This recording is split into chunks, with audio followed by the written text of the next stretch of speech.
Brother Xie, I can help you find a spiritual beast to you. Bai Chen grunted. No, Bai Chen, you just got your first ring and your spiritual power has not yet been consolidated. Your physical strength is also not as good as mine and I will face spiritual beasts more powerful than that tiger.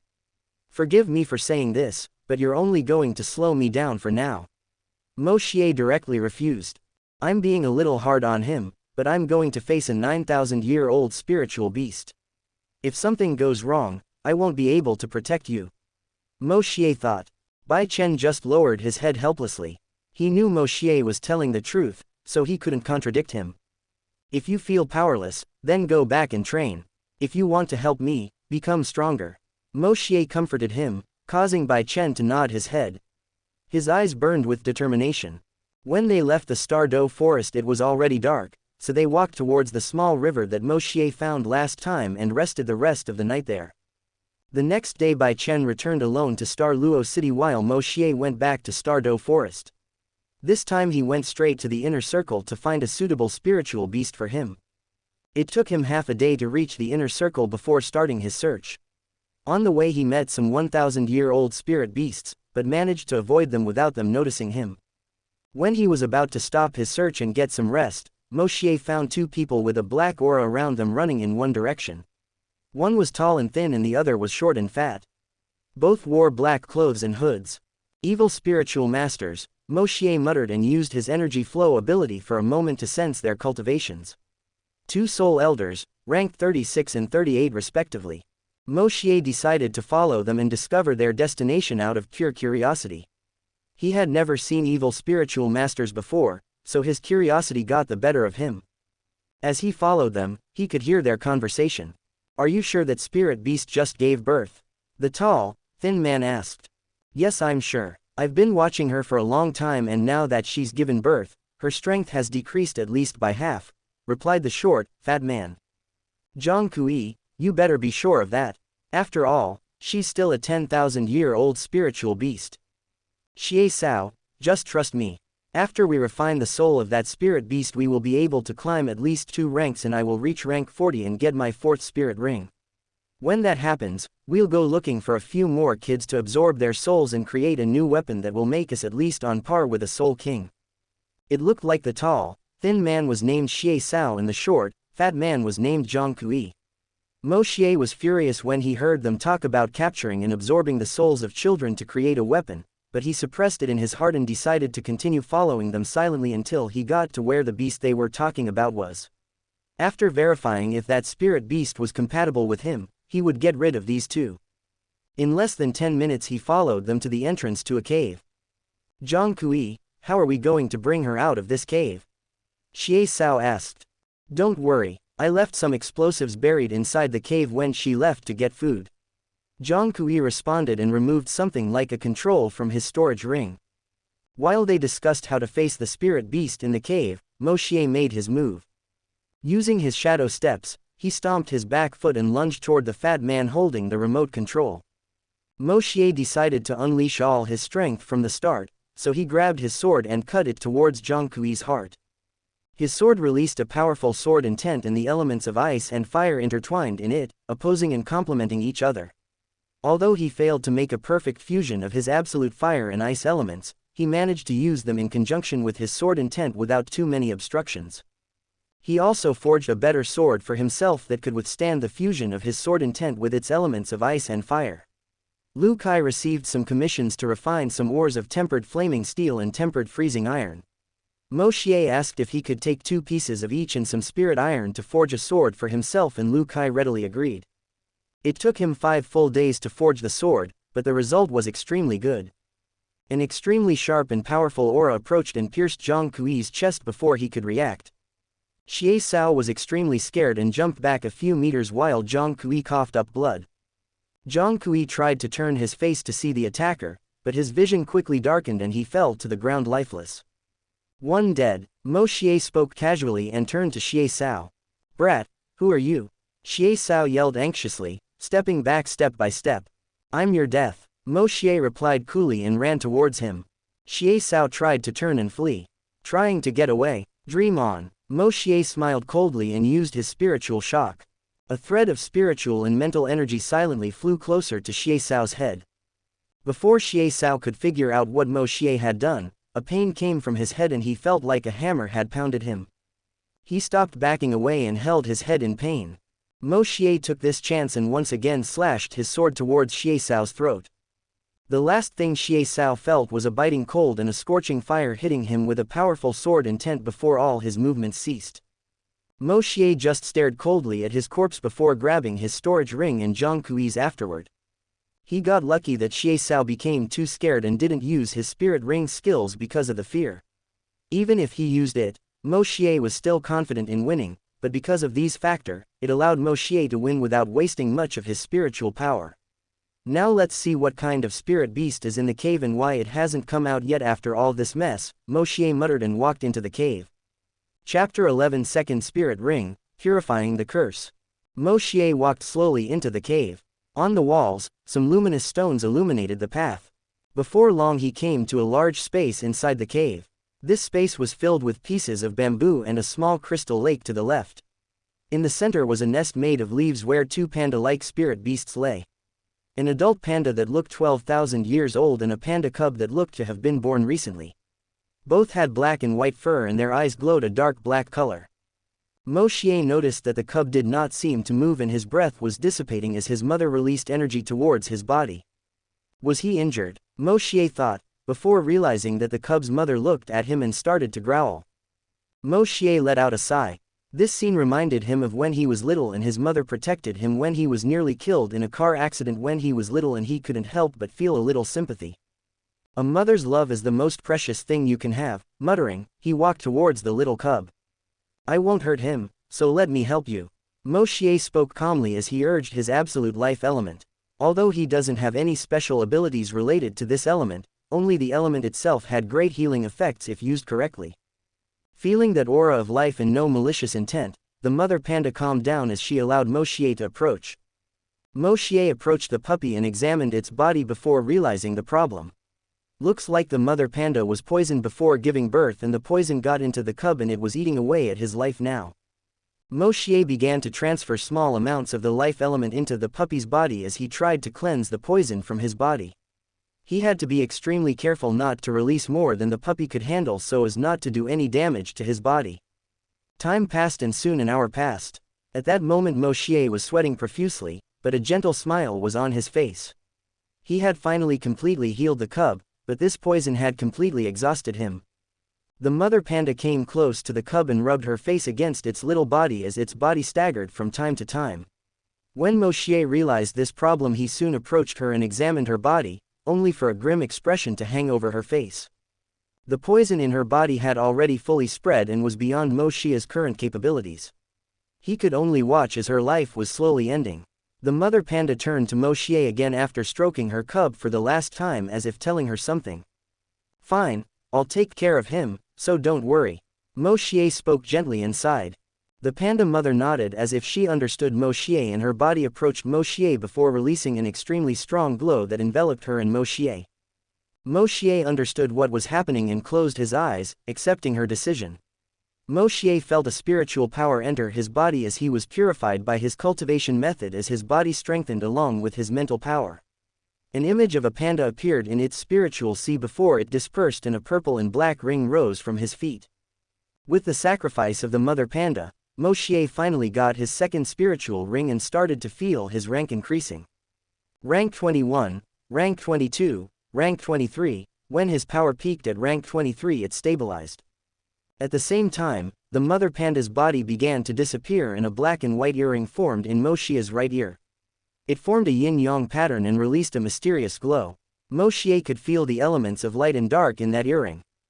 I never thought she would give me an external spiritual bone in the shape of an earring, Moshier whispered as he felt sad for her death. He nodded and sat down next to the panda cub and began to cultivate cross-legged. Now he had to get acquainted with his new realm and get some rest so he might as well spend the rest of the day in the cave and leave the next day. He placed the puppy in his lap and began to meditate. As he attracted the natural energy of the surroundings, a strange scene appeared. The puppy in his lap began to unconsciously absorb the natural energy and release a faint opaque glow into his body. It's a shame that Moshier didn't realize this as he was focused on his cultivation. The next day, Moshier woke up from his cultivation and noticed the cub in his lap awake and looking at him innocently. Finding this cute little pup, he started stroking its head as the pup snuggled even closer to him. Now that he was familiar with his realm, he could finally see the abilities he gained from his second ring and from his spiritual bone. With a thought, 2 rings rose from his feet, one purple and one black. The information of his second spiritual ability popped into his mind and he couldn't help but smile. His second spirit ring's ability is called spiritual cancellation. It's an ability that can cancel out any spiritual abilities of spiritual masters as long as they don't exceed his mental power. Really a broken skill, Moshier thought inwardly with a smile on his face. Now let's see the skill of my earring. Moshier used his earring ability and felt that his light and dark elements had become stronger by at least 40% and his control also seemed to have increased. So it appears to be a support skill, Moshier deduced. He really got really lucky this time. Not only did the mother panda have a strong mental attribute, she also had a very strong affinity for the elements of light and darkness. And since Moshier's elements were at the absolute level, his abilities were even stronger than they normally would be. Moshier was very happy with his harvest from this trip and began to prepare to return. Little boy, you will follow me from now on. I need a name for you. Alright, I'll call you Xiaohei. Moshier spoke to the cub, now named Xiaohei. Xiaohei just rubbed his face against his hand in response. Moshier smiled and covered himself with a cloak from his storage ring and then placed Xiaohei inside it, leaving only his head outside. Moshier then began his journey back to the orphanage. It took only 5 days to leave Star Do Forest and reach Star Luo City. Moshier made sure to hide Xiaohei's presence inside his cloak to keep him out of greedy eyes. When he arrived at the orphanage he found Bai Chen who had arrived the day before him. He was farming in the yard and greeted Moshier when he spotted him. Brother Xie, were you successful? Bai Chen asked. Yes, it looks like my luck is still good and it didn't take me long to find a suitable ring. Moshier stated. Brother Chen, after I finalize some deals this next month, I plan to leave Star Luo City. Moshier suddenly commented. Brother Xie, are you really leaving? Bai Chen had a sad expression on his face. Yes, I will travel across the continent to gain a broader experience of it. If I just stay in Star Luo City, even though it's the capital of the empire, I'll end up stagnating. Moshier explained carefully. Can I go with you, Brother Xie? Bai Chen hoped to travel with Moshier and get stronger. It will not be possible. Brother Chen, you better go to Star Luo National Academy and learn more about the mainland and the spiritual masters there. Your strength can also be developed further there. Register in the battle arena and gain combat experience there and enroll in the academy and one day we can meet again when your strength improves. Moshier shook his head. That day came earlier than he expected, so he was a little sad too, but he knew he could meet Bai Chen again in the future, so he threw those emotions in the back of his mind. I understand, so when are you going? Bai Chen asked after a sigh. Maybe in 2 weeks, I still need to do some things on Uncle Lu and cultivate a little more to fully stabilize my rank. Moshier replied. After talking a little longer, Moshier went upstairs to his room and locked it. He put Xiaohei on the bed and went to take a shower. When he was done freshening up, he checked his secret compartment and found his knife still there and heaved a sigh of relief. He put it away again and decided to clean it up later. Moshier gave Xiaohei something to eat and then went to rest. When night came and he finished cultivating his heavenly eyes, he decided to start purifying the knife's curse. His plan was to make it at least as far as rank 26 before dispelling the curse, but now, with the support of his earring, he could put his plan into action. He took the wooden box to his desk and took a deep breath before shielding his mind with his mental power and releasing a powerful element of light from his body. The only reason he was sure he could succeed in clearing the curse was because of a method of dealing with curses that old Du left in his memory. Otherwise, he would only try to fight the curse when he reached the peak of the rank Soul Elder. He took another deep breath and opened the box, causing the curse to attack his mind. He nodded to himself for choosing to protect his spiritual sea before opening the box. Moshier started using his absolute light element and activated his earring's ability, strengthening his element by 40%. He began to chant some incantations that were in his memory and his light element swallowed the knife as some screams began to echo from it. Moshier didn't know how the spells the old do left him are compared to those of Electrolux, who spent his life developing his necromancy skills, but his spells should be at least at the same level, although they were essentially different, as his spells didn't they involved necromancy and only the pure element of absolute light. Moshier could feel his spiritual power steadily depleting, but he gritted his teeth and continued the process. When 2 hours had passed, the screams of the curse ceased and a thick green light permeated Moshier's room as a black face emerged from the knife, roaring and dispersing into the air. All the aggressive aura of the knife had dispersed, and only a crystalline knife without any aura was left inside the open wooden box. Moshier sat down exhausted on the floor and began to regain his strength.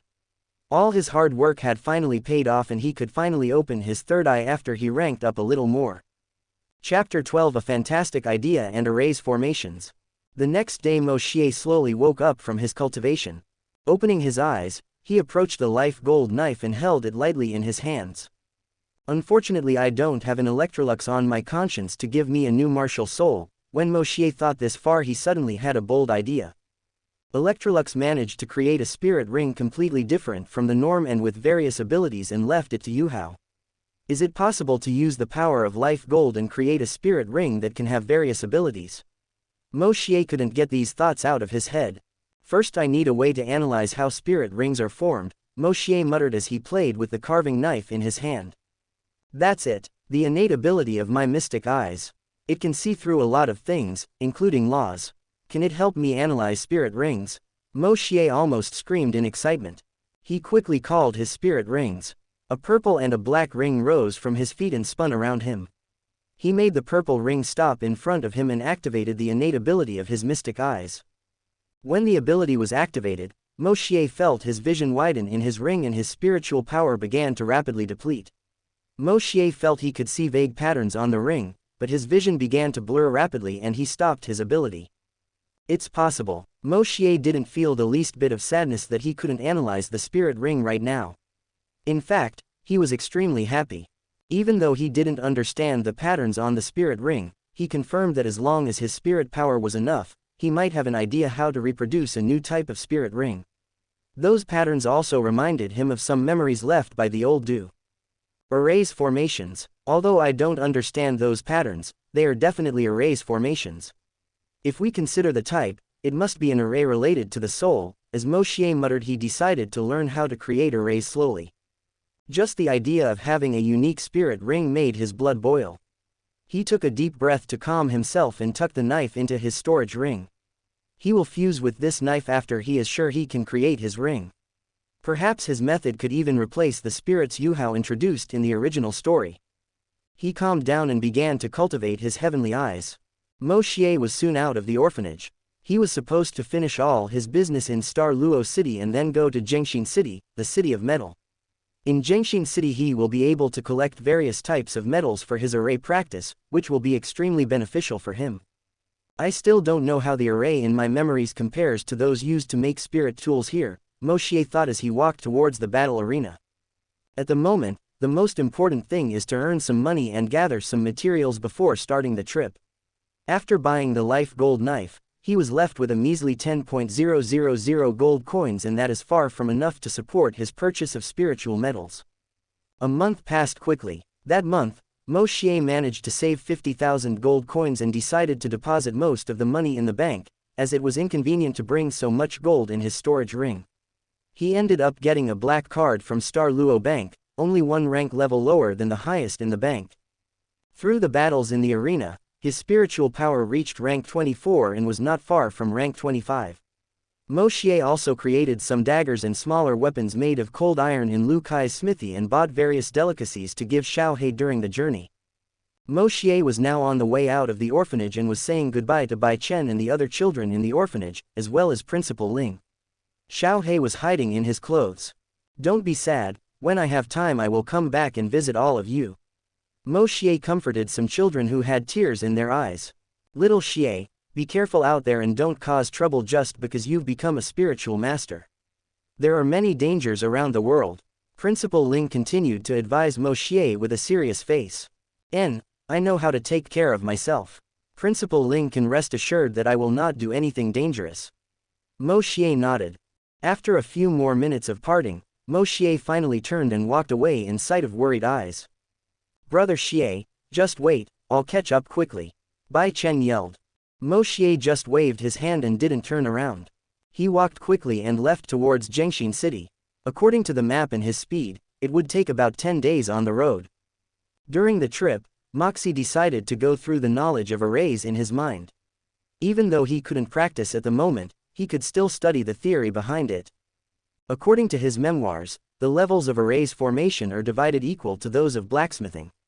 They are Junior, Intermediate, Advanced, Master, Grandmaster, Sublime and Divine. Currently, Moshier is at the Advanced Blacksmith level and a few steps away from the Master level. Arrays can have the same functions but with different levels. One example is the Spiritual Energy Gathering Array. A junior level array and an intermediate level array have different efficacies, and the creation difficulty increases with each level.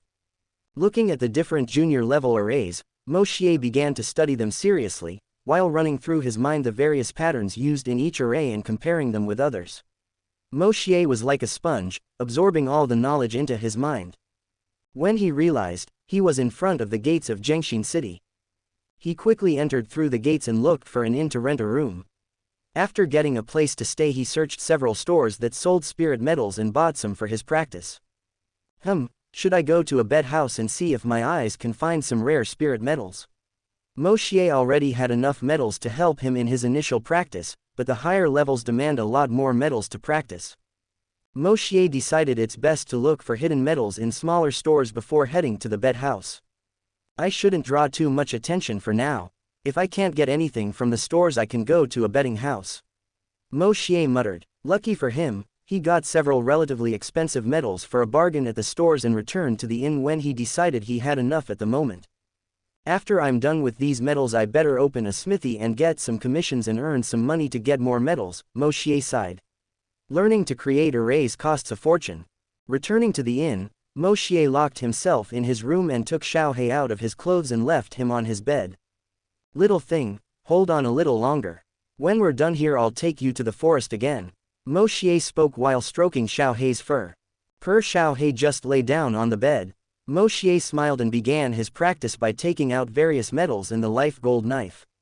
He couldn't merge with it at the moment, but he could use it to create arrays. The first array he decided to create was the Spiritual Power Gathering Array.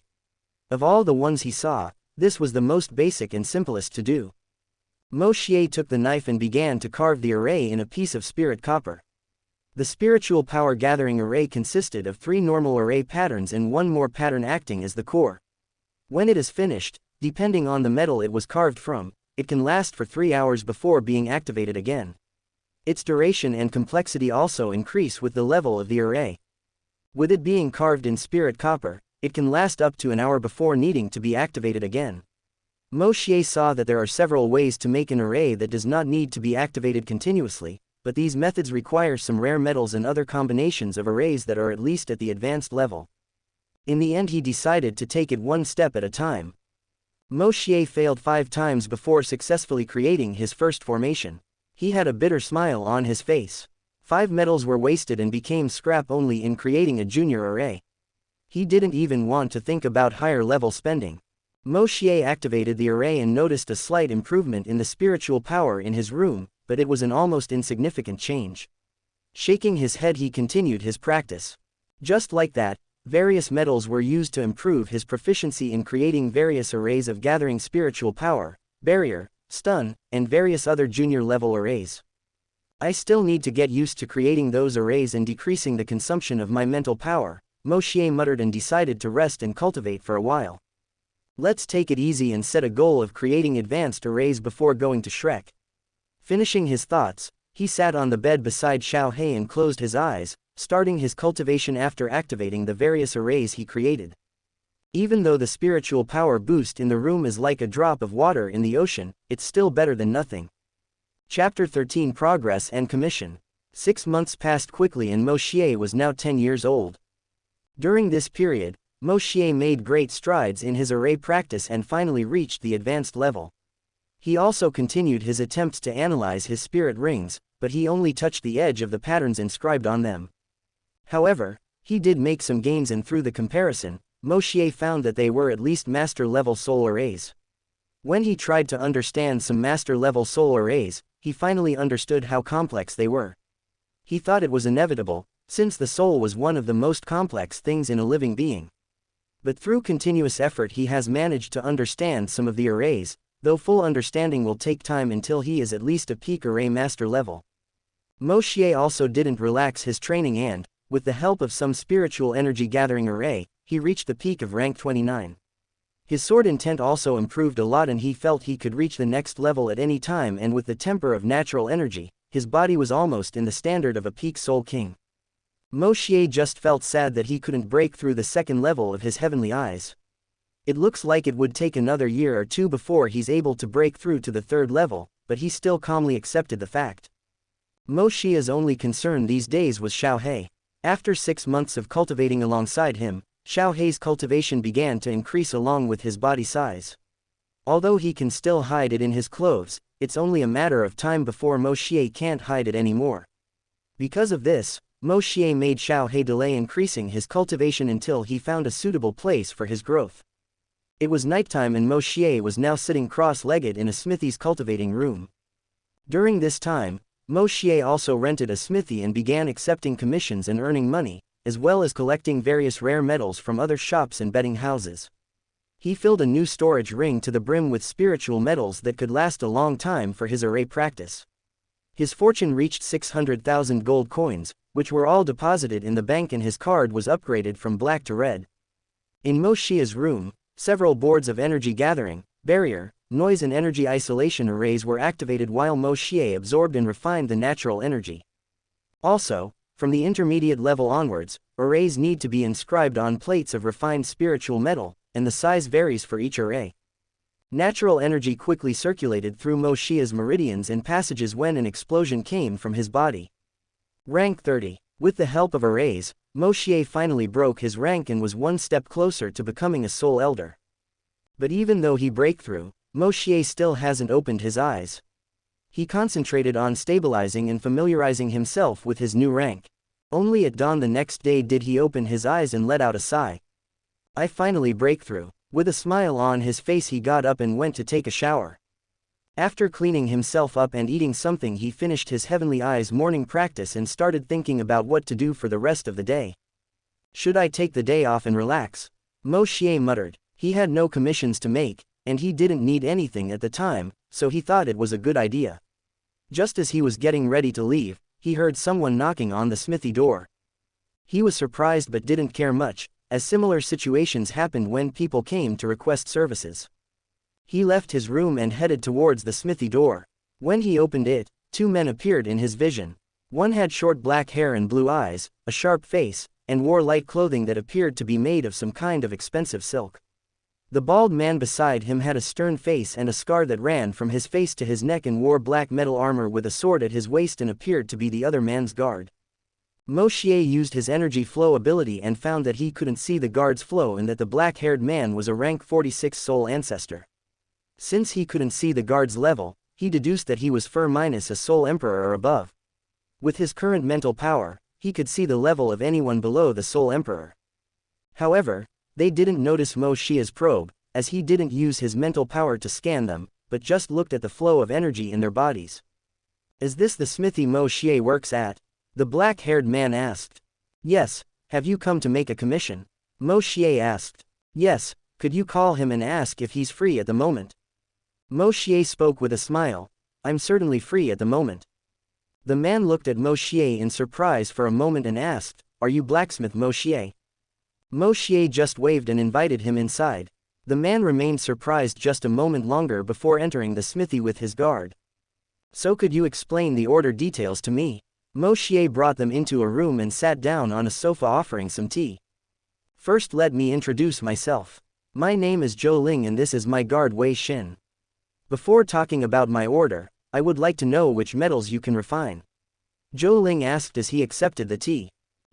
If you want a metal refined 1,000 times, I can refine just about anything with the exception of some extremely scarce special metals. For a refinement of 10,000 times it will depend on the required metal.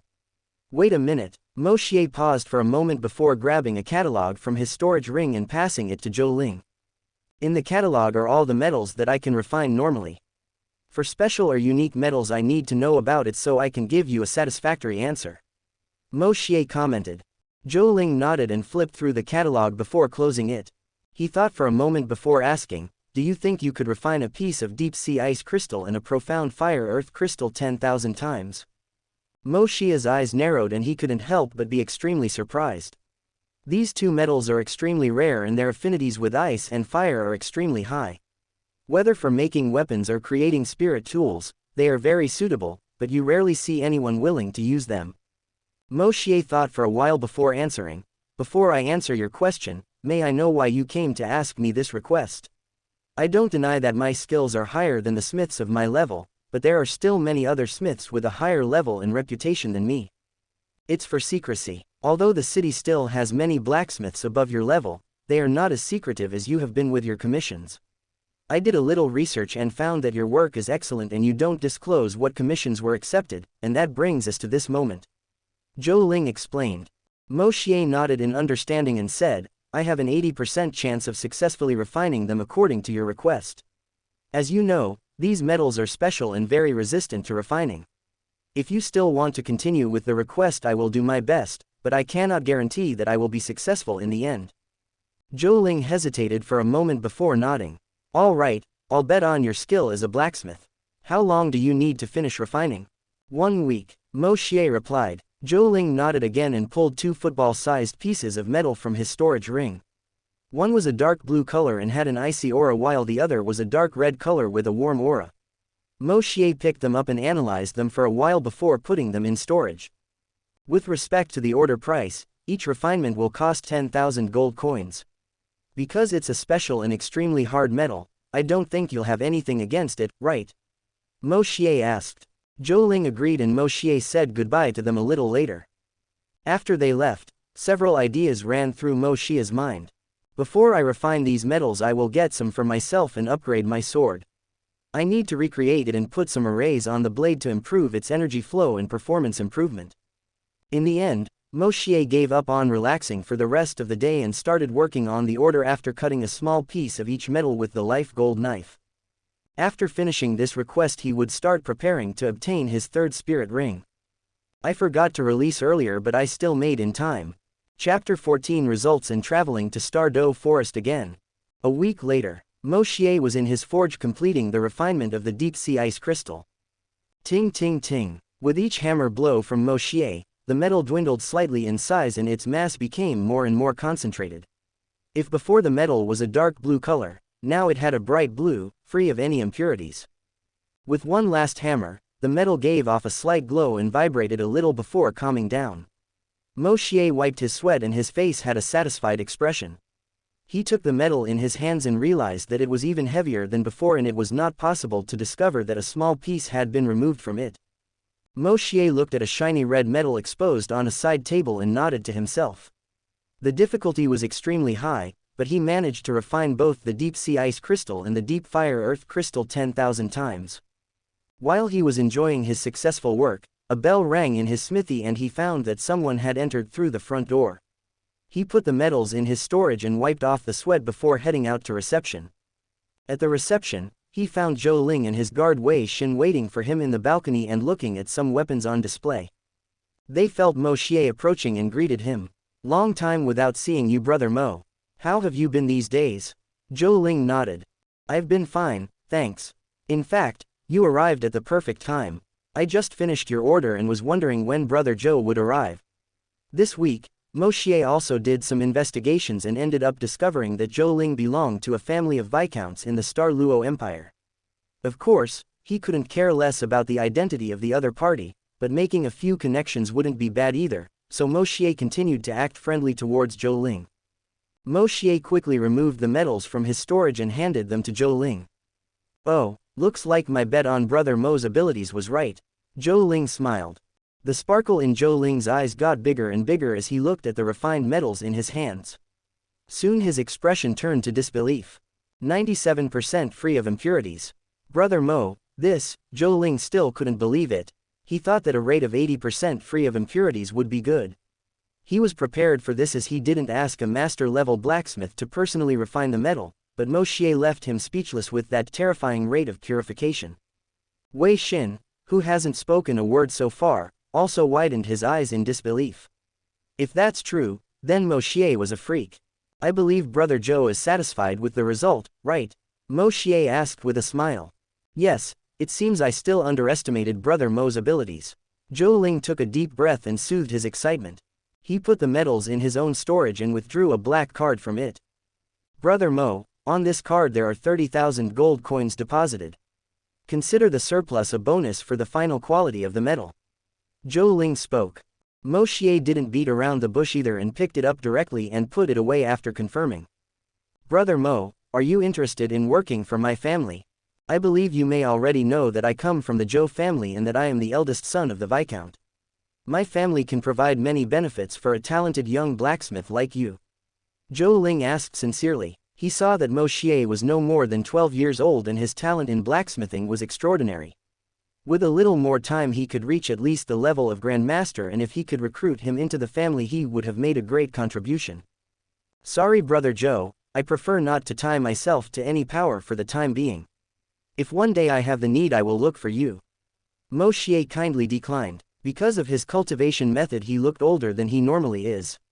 If Zhou Ling knew he was only 10 at the time, who knows what his reaction would be. And even though Moshier didn't give up on continuing to hone his forging skills, increasing his strength was a priority. Zhou Ling sighed in disappointment but quickly recovered. Since that is so I will not force Brother Mo. This is a token that can be used to contact me and my family if you go to Star Luo City. Pay me a visit anytime and I will accommodate you when that time comes. Zhou Ling handed over a silver token with the word, Zhou, engraved on it. If I have the opportunity, I will certainly pay a visit. Moshier nodded and put the token away. Zhou Ling nodded in satisfaction and left after talking some more. When he returned to the hotel he was staying with Wei Xin he spoke calmly. Be sure to keep his picture and tell the family not to have any enmity with him. With his talent, he will soon be famous in the world of blacksmiths and his strength doesn't seem to be weak either. Having a good relationship with him will be very beneficial for us. As you wish, young master. Wei Xin respectfully bowed in understanding. Zhou Ling nodded and began to think deeply about the uses of metals that Moshier had refined. Back at the smithy, Moshier had finished showering and was resting in his room after closing the smithy for the rest of the day. He pulled a sword from its storage and began to observe it with a satisfied smile. The scabbard of the sword was made of crimson spirit silver and gleamed in silver and crimson colors. If watched carefully, it was possible to see some inscriptions on the hem, used for aura concealment and protection.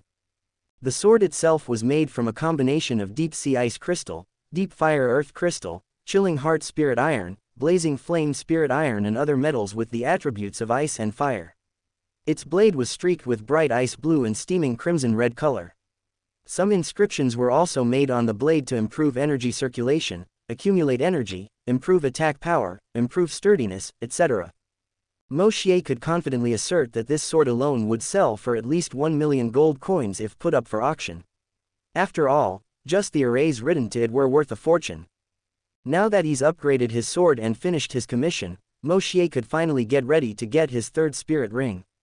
I'm going to close up shop and accumulate spiritual power for the rest of the month and go to Stardow Forest. Moshier muttered and began to meditate. Time passed quickly and the end of the month arrived.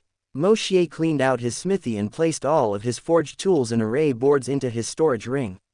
He didn't plan on going back to Jiangxin City, as he had already finished everything he could do there. After getting his third ring, he would go straight to Shrek City and wait for next year's recruitment. As for looking for the million-year-old worm to make it his ring, he didn't care too much. Most of its abilities he could acquire by practicing his heavenly eyes, and although its spirit ring could be used to increase the age of his other rings, Moshier thought he could figure out another way to upgrade them later. There was also a memory sealed by the old Due to help him get his rings for his mystic heavenly wolf, and there could be something for his mystic eyes too. His research on the arrays in the spirit rings could also tell him how to upgrade them and could have an even better effect than Daydream's spirit ring in the long run, so he just dumped his existence in the back of his mind. Of course, if he appeared in front of him he wouldn't refuse either, but Moshier wouldn't look for him. Moshier was now heading towards Stardow Forest with Xiao He hidden in his clothes. He deduced that the trip would take 9 days to reach the forest because of the distance if he ran, but he was in no hurry.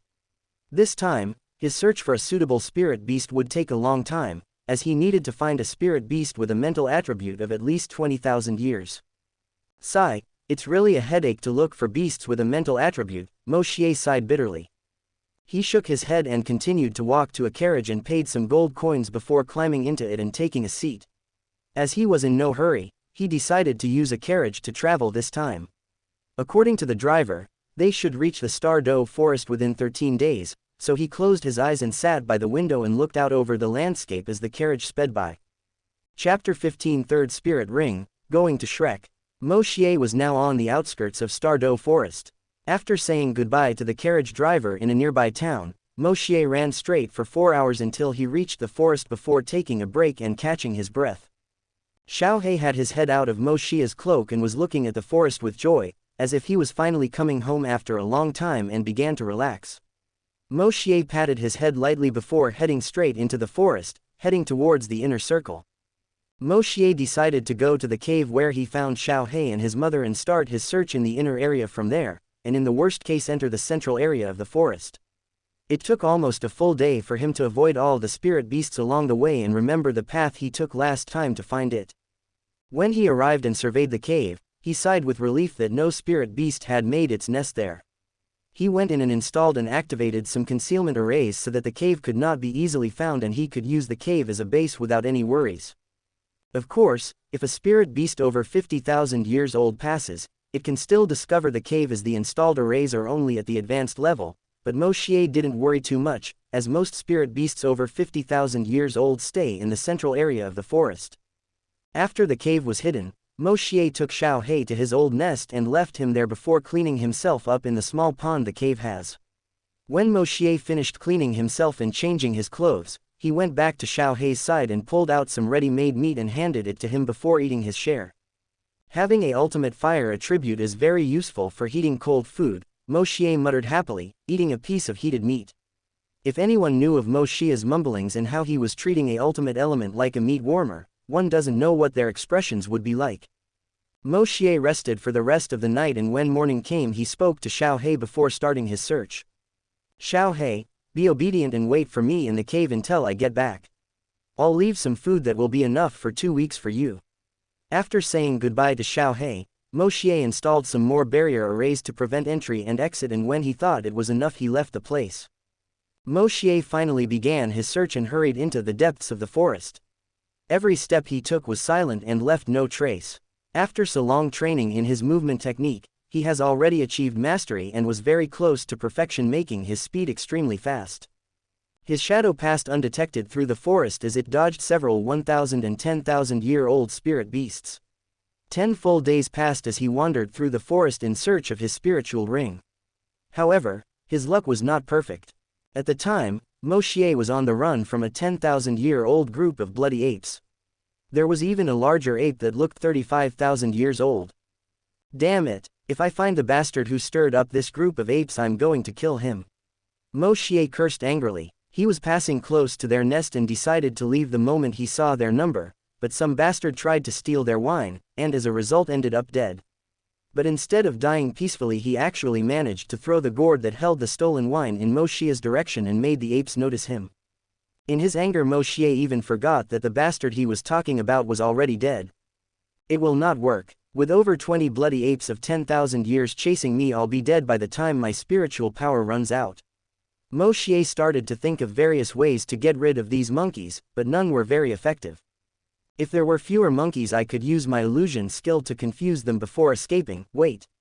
Fuck, I'm an idiot. I can just use the illusion to merge in the forest. Moshier really started to doubt his intelligence at that point. If it was myself from before, I would have thought about it the moment I started being chased. It seems that after I trained more and more with the sword and fought in the arena for a long time I became arrogant and wanted to face everything head-on. Moshier sighed wistfully, but he couldn't be blamed for becoming a battle maniac, as his blood boiled every moment he faced a strong opponent. Glad I figured it out early and it can be fixed. Moshier realized that his mindset had changed a lot since he transmigrated to this world. Without waiting another second, Moshier pulled an array from his storage and injected his spiritual power into it. The moment the array was activated, a blinding light appeared and prevented the bloody apes from looking at Moshier for a moment. When the light disappeared, Moshier was nowhere to be seen. He had already used his first spiritual ability and merged with the forest landscape into an illusion. Moshier did his best to hide his presence and breathing and began to run silently from where the monkeys had stopped. Ruer, ruer, ruer, ruer. Losing Moshier out of sight, the bloody apes began to roar and pound all the nearby trees. They returned to their nest after a while of venting their anger, and Moshier breathed a sigh of relief after he couldn't hear the roars anymore. When he relaxed, he heard another roar. Fuck, what bastard is playing with my luck? Moshier couldn't help cursing aloud, but he soon discovered that the roar was different from bloody apes. He tried to follow the sound of the roar and ended up discovering two spirit beasts fighting and a dead spirit beast near them. The dead spirit beast appeared to be a 15,000-year-old black wind lion, and the two beasts fighting were a 20,000-year-old golden-scaled poison snake and a three-eyed bat that appeared to be 21,000 years old.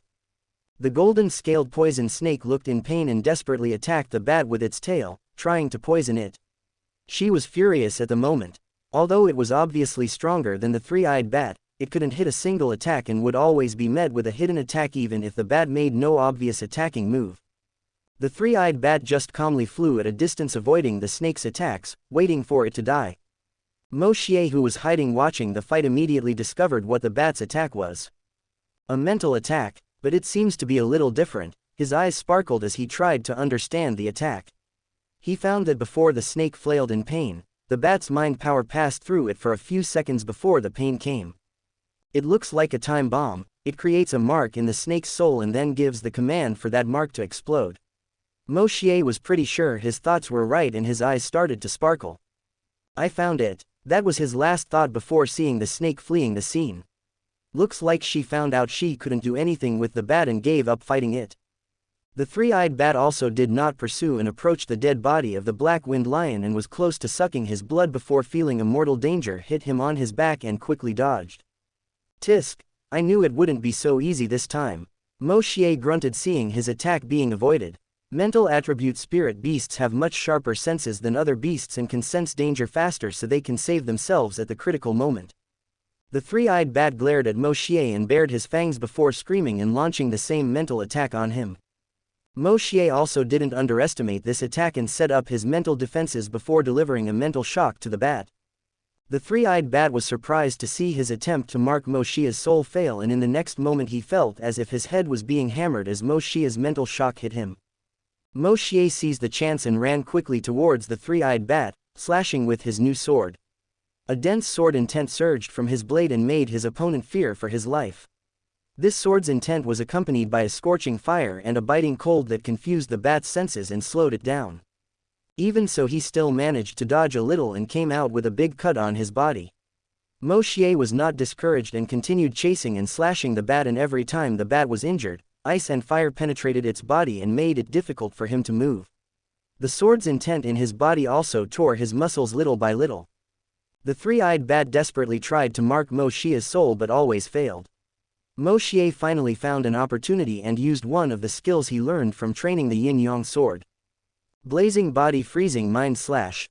As the name said, this ability was both a physical and a mental attack. It used the sword's intent to guide the ultimate fire to burn the body and the ultimate ice to freeze the opponent's mind. With a cut from Moshier, the elements of fire and ice in the air raged as they were guided by the sword's intent and penetrated the three-eyed bat's body. With the elements of ice and fire attacking both his body and mind, the bat slowly dropped to the ground lifeless and a black ring rose from its body. Moshier breathed a sigh of relief and rejoiced in the acquisition of his new spirit ring, but he suppressed those emotions and scanned the area to see if there were any spirit beasts coming to this place. Deciding it was safe, he recovered his energy before starting to absorb the spirit ring the three-eyed bat released. The entire process took an hour to complete. Moshier felt his body and mental power increasing rapidly during the absorption, and in the end his spiritual power reached rank 32. Because of his ultimate's elements, his promotion speed would now start to slow down a bit, but it would still be faster than people with ultimate elements like him.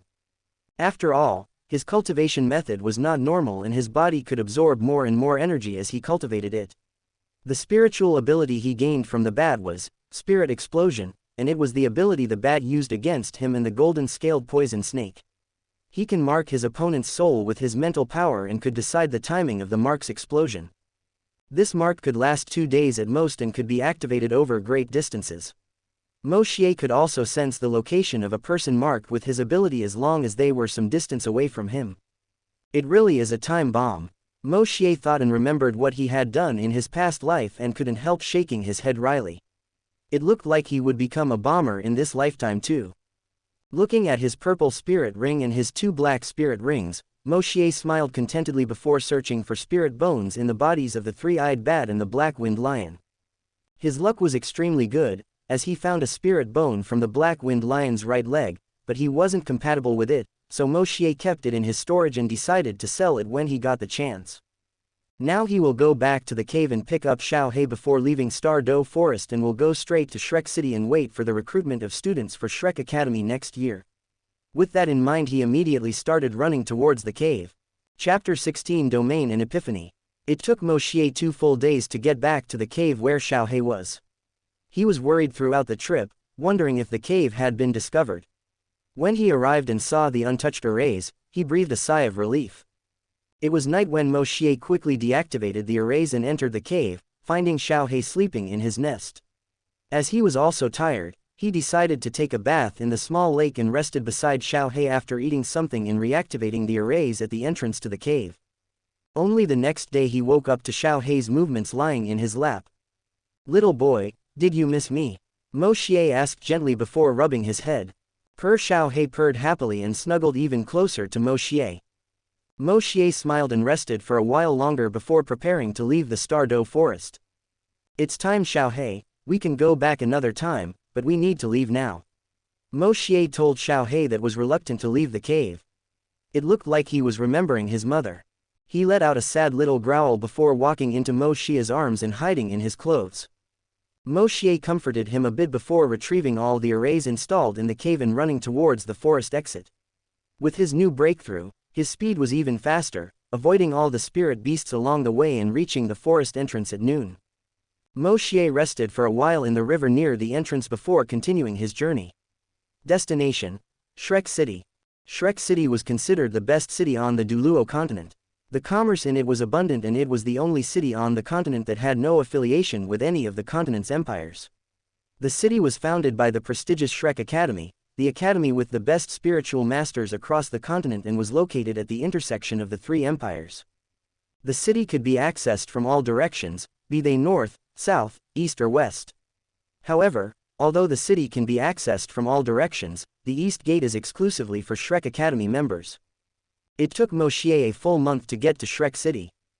Calculating the time remaining for recruiting new Shrek Academy students, he deduced that it would take at least 9 months. It would also be the day he turned 11 years old. "My priority now is to find a place to stay for the next 9 months, I also need some time to focus on my training," Moshier muttered. Moshier had money to live alone for a long time, so he rented a relatively large yard with a training area to himself. This would be his home for the rest of the year and the place where he would be immersed in his training. Moshier installed several arrays of concealment, alarm and protection in the training area to avoid prying eyes, but he would be defenseless to the eyes of experts. Especially now that he was in Shrek City, where spiritual masters from across the continent met frequently. But he still didn't worry too much, as the city's security was extremely good and these experts wouldn't dare spy on other people in a city full of hidden dragons and crouching tigers.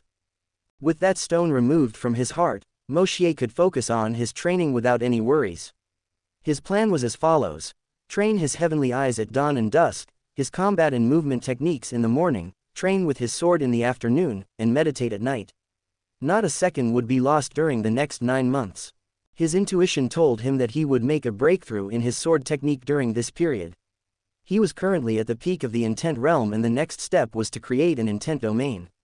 The domain could be divided into several levels, namely, basic, small success, great success, mastery, perfection and divine. After creating a domain of sword intent, Moshier should upgrade it step by step until perfecting it to the divine level sword domain.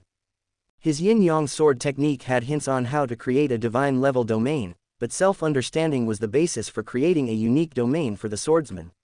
And Moshier also yearned to create a divine level domain for himself. Although he already had a domain granted by his mystic heavenly wolf, he still wasn't strong enough to use it, so his desire for a domain burned in his heart. So he trained hard every day with his eyes burning in anticipation. 5 months passed quickly. It was noon and Moshier could be seen in his courtyard swinging his sword at various angles. During his training over the past few months, he had finally understood the man and sword unity and now moved in sync with his sword as if it were just another member of his body. He had come close to this state a few years ago, but he lacked the understanding of it, but while training, he managed to harmonize his spirit and body with his sword, making the power of his sword attacks more than double. Moshier moved around the courtyard gracefully and each attack with his sword released a powerful sword intent. His spiritual, mental, and physical power blended seamlessly with his sword intent and created a completely gray area where he passed.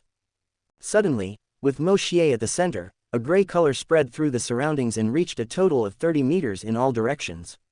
Domain. Moshier had finally created his domain. Within that domain, sword intent beams could occasionally be seen as Moshier's momentum began to rise tyrannically. Any attacks that Moshier made with his sword within that domain would be amplified by 50% while his opponent's abilities were reduced by 30%. His attacks also carried mental coercion and dull his opponent's senses by breaking their mindset. This was very similar to Elder Mu's sovereign descent. Moshier didn't stop moving and continued to slash with his sword into the domain. At some point, he condensed swords of spiritual and mental power merged with sword intent and they appeared around his body and danced along with his strokes. The number of condensed swords continued to increase until it stopped at 20. At that moment, Moshier slowly stopped his movements. Sitting cross-legged, he began to meditate and comprehend his new domain while using his cultivation method and madly absorbing the natural energy of the surroundings. In this state, Moshier went into profound meditation and forgot about everything else beyond his domain. There are 2 types of known meditations. Normal meditation, where although a person is cultivating, the person is still aware of his surroundings and can wake up from his condition as he pleases. However, in profound meditation, a person forgets about all the insignificant things and cannot see what is happening around him. In this condition, it is possible to absorb much more spiritual power than meditating normally and your comprehension will be much stronger as well. Moshier was currently at the peak of rank 34, but in that miraculous condition he broke easily and his power grew to rank 35 and began to stabilize. Although he was still at some distance away from breaking again, it would be much faster now. Not being aware of his surroundings, Moshier did not notice a figure sitting on his yard wall looking at him with interest. From time to time this figure would take a piece of fried chicken and a gourd of wine to his mouth. This person took a token and a letter from his clothes and left it in front of Moshier and quietly left the courtyard with a smile. His thoughts were unknown. 5 hours later, Moshier awoke from his state and his domain slowly retracted. Silence permeated the courtyard and only Moshier's calm breathing could be heard. He didn't say anything, but he was extremely happy with his success, and at the next moment he noticed the token and letter laid out on the floor in front of him. Has anyone come in here? The thought of someone approaching him while he was helpless startled him. Glad the other party didn't seem to have any malicious thoughts, Moshier sighed in relief before picking up the items and analyzing them. The token was made of pure gold with some ornaments and the word, Shrek, was engraved on it. He opened the letter and saw that it was a recommendation for the freshman recruitment that would be happening in 4 months. With this token and letter, he wouldn't have to go through all the recruiting procedures and could register directly at the academy and receive his freshman uniform and ID. Looks like someone in the school administration has seen me comprehend my sword domain and wants me to go to the academy, Moshier muttered. The person who spied him must be at least a soul sage to be able to see through his arrays. But that's good too. This would allow him to be more relaxed during this period and not have to worry about the tedious process of recruiting. Moshier was also eager to fight Shrek's geniuses. When he thought about testing his domain against them, Moshier could barely calm his excitement. He wanted to know how much stronger he got now. However, the most important thing now was to continue improving his newly created domain and elevating it to small success. Although unlikely, he wanted to achieve small success before entering Shrek. He looked up at the night sky and began to absorb the essence of the moon to complete the training of his heavenly eyes. When he was done, a smile spread across his face and he went back to his room. Things are getting more and more interesting. Smiling, Moshier finished his daily training. If any readers are familiar with Wuxia novel with sword realms like Unity of Men and Sword, Intent and so on, please enlighten me with your knowledge, as I am not very knowledgeable about it. Chapter 17 Entering Shrek. Another 4 months passed. As expected, Moshier failed to achieve small success in the comprehension of his domain, but he thought it wouldn't be long before he did. However, he managed to increase the radius of his domain to 35 meters and his domain was now much more condensed. His spiritual power reached rank 36 in the 3rd month and his battle and movement techniques finally reached perfection. Because of his ultimate elements and natural energy accumulation for his body's metamorphosis, his cultivation speed has noticeably slowed down. Moshier also comprehended 2 new techniques from the yin-yang sword and was itching to test them out in battle. If things continued like this, Moshier would be the person with the most self-created abilities on the continent. Moshier checked himself out in his courtyard and took Xiao Hei inside his clothes as he walked through the streets of Shrek City, heading towards Shrek Academy. The recruitment place was packed when Moshier arrived, and there were huge, orderly lines with kids his own age checking in at the entrance. Moshier didn't get in any queue and walked straight to the students who were sizing up and enrolling new students. Of course, his actions attracted dissatisfaction from the children in the queues and they started yelling at Moshier. "You there, get in line like everyone else. Don't think you can break academy rules. Go back to the end of the line. What bastard dares cut the line?" Moshier just ignored all these people and got in front of a senior student who was working as an evaluator. "Senior, I have this letter of recommendation and they said I just needed to give it to the freshman evaluator." Moshier spoke and passed the token and letter of recommendation. When the student saw the token he widened his eyes and quickly opened the letter, reading its contents. "Come with me." The senior student didn't say much and just took him to an academy administration room and the other children that were yelling stopped screaming. He asked Moshier to wait a bit before going in and came out a little later with a middle-aged man who looked to be in his 50s. Moshier couldn't see his rank, so he was at least above rank 65. He looked at Moshier for a second before commenting, "You're an interesting kid." And he looked towards Xiao Hei hiding in his clothes. Moshier noticed this and just shrugged. The man dismissed the older student before speaking to Moshier again. First to introductions. "My name is Duweilan and I am the director of the Martial Soul Department in the outer courtyard." "What's your name, little brat?" "Moshier." Moshier spoke simply and he remembered who Duweilan was from his memories. As you have this token and this letter of recommendation, I will just record your information and confirm your bone age before handing over your student card and uniform. Is that all right?" Duweilan asked. He was very curious about this child and wanted to know why the academy's high management personally delivered him a letter of recommendation. "I am an orphan and I was abandoned as a child by my parents in an orphanage in Star Luo City." Moshier started to share his information and Duweilan registered everything. Afterwards, Duweilan took Moshier's arm to test his bone age and was shocked by what he saw. He couldn't believe the existence in front of him. God, 11 years with spiritual power of rank 36. In this purity of his spiritual power, his mouth formed an O shape in disbelief. Nor was his spiritual power as pure as that child in front of him. He even suspected that he was a spiritual beast in human form, but his observation confirmed that he was just a human child. "What is your martial soul?" Duweilan asked hastily. "Mystic eyes. It's a body-type martial soul." Moshier commented and pointed to his eyes. "What is your relation with the body sect?" Duweilan asked. "Never heard of it," Moshier replied calmly. Duweilan looked at him as if he were looking at his wife and that look sent shivers down Moshier's spine and he took a few steps back. Cough. Realizing his mistake, Duweilan coughed and returned to normal. "It's all done. This is your student card, uniform and dorm key. You will be assigned to first year class 1, so don't be late on your first day of class." Duweilan handed some items to Moshier who tucked them away in his storage and bowed before leaving. Looking at the door where Moshier had left, Duweilan could no longer calm down and left his office. Moshier walked calmly as he observed the academy's facilities and asked some senior students for directions. He quickly came to a building that was divided into several areas. They were white, yellow, purple and black and each color represented the year of the students in the academy. Freshmen were assigned to the white building. Walking into the building, he spotted an elderly man lying in a chair near the dorm. The old man was in a set of gray clothes and his eyes were yellow and confused, while his eyelids were drooping.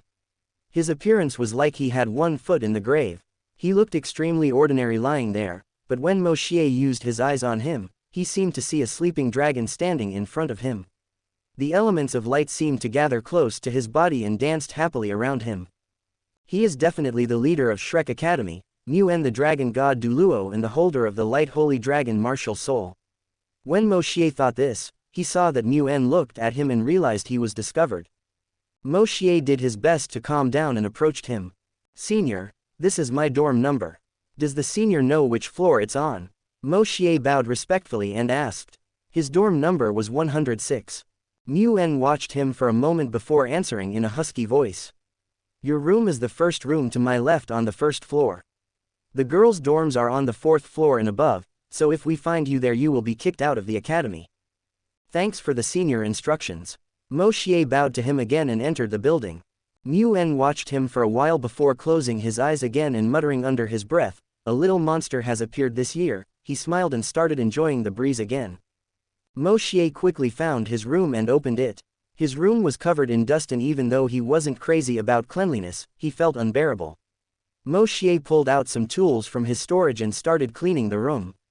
It only took 30 minutes for all the dirt to clear, so he pulled out a quilt and blanket and placed it on his bed. The room had 2 beds, 2 wardrobes, a table and a ceiling lamp. He put some of his clothes in one of the wardrobes and placed Xiaohei on his bed before putting up a concealment array to hide him from his roommate who was yet to arrive and headed towards the bathroom to clean up. 10 minutes later he returned to the room and found a boy with black hair and a high nose. His age was 11 years old and his spiritual power was at rank 18. Moshier greeted him. "Nice to meet you, my name is Moshier and I will be your roommate for the rest of the year." "My name is Lei Ji, nice to meet you. I hope we can get along." Lei Ji seemed to be a nice person rather than an arrogant person, which pleased Moshier. "Lei Ji, do you mind having a pet in the bedroom?" Moshier asked. "As long as he doesn't make too much of a mess I don't care. At home I took care of a cat, so I have nothing against it." Lei Ji replied and was curious. "I guarantee he won't make a mess. I had nowhere to leave him, so I brought him to the academy." Moshier nodded and went to pull out his concealment array where Xiaohei was. When Lei Ji saw him, he was extremely shocked and confused about how he didn't see that panda earlier. "Is your pet a spiritual beast?" Lei Ji couldn't help but raise his voice. His mother died of poison and he was still a newborn. I've been taking care of him ever since," Moshier stated. "Does the academy know about this?" Lei Ji asked and approached Xiaohei. "Yes, Director Du found it in my clothes when I was checking in. Since he didn't say anything, it shouldn't be a problem." Moshier nodded his head. Lei Ji started playing with Xiaohei who was rolling over in bed and waved too. "Okay then, but it's better not to tell others about this little boy." Lei Ji was serious. Moshier also thought it was better that way, and he and Lei Ji talked for a while about other things in the array that Moshier put to hide Xiaohei. In a place inside the inner courtyard of Shrek Academy. "Elder Zan, where did you find this little freak?" A man with short hair and a fringe that covered one of his eyes asked in disbelief. This man looked to be around 40 years old. "Hehe, I was heading back to the academy after finishing some Guardians-related matters and felt some extremely pure spiritual power fluctuations and found this brat training in a courtyard in the city. I was just as agitated and incredulous as you were now." Elder Zan brought his wine gourd to his mouth and took a sip. It was this same Elder Zan who left the token and letter of recommendation to Moshier. "Shows, just wait for this brat to start making trouble. I believe the scene will be amazing." Elder Zan seemed to be having more and more fun as he thought about Moshier. Yan Shao's, who was listening to Elder Zan Z, took a deep breath and calmed down. "So you intend to accept him as a disciple?" Yan Shao's asked. "I can't handle him. The most I can do is increase his combat experience, but for the rest I'm unable to guide him," Elder Zan commented. Yan Shao's had an amazing expression on his face now. A rank 98 Super Duluo was incapable in front of a 11 years old child and could not teach him anything.